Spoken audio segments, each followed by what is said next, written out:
have, we've seen a lot of people using AI for birth charts, for astrology.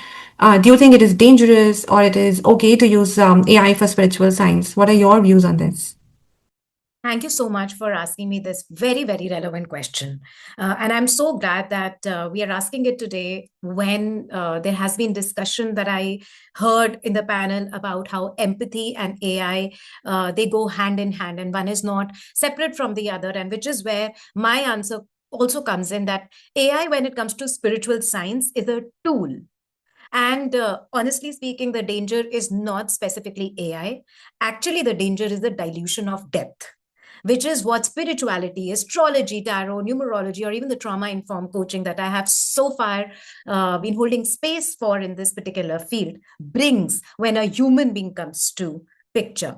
And in astrology, for example, there are certain things which AI can do, and it can do very fast, such as calculating quickly or generating certain interpretations by gauging the pattern, even synthesizing these patterns, using patterns from across which has been fed to it across and making sense of it. But astrology, and especially the kinds that I do, which is where we decode the karma, the past karma, and therefore giving certain insights as to how now we move forward in that karma, is not just data assembly.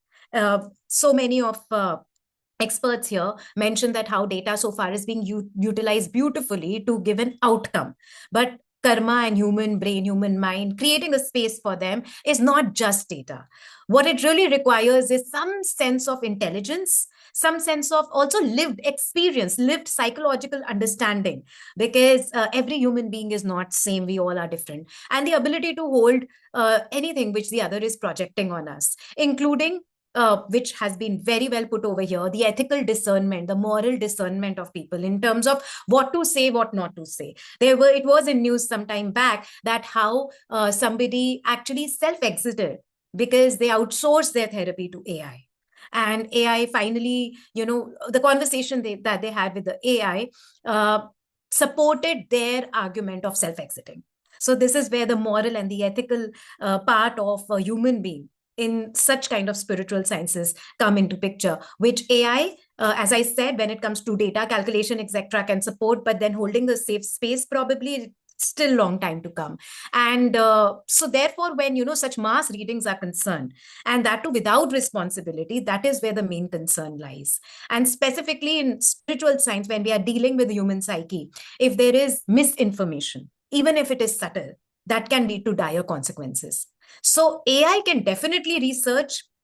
I myself have been utilizing AI very well in researching, but what it cannot do is that it cannot hold a safe space for people. It cannot hold karma, and it cannot hold the consequences which may come. Like, for example, today, if somebody is about to say something, I can maybe add some value to it and stop them from doing something immediately. And that's where my assistants come into picture, which AI may not be immediately able to do. So, therefore, when used consciously, it definitely increases access and scope. However, when used unconsciously, that is where the depth is lost, and that is probably where a danger point in spiritual science for AI is.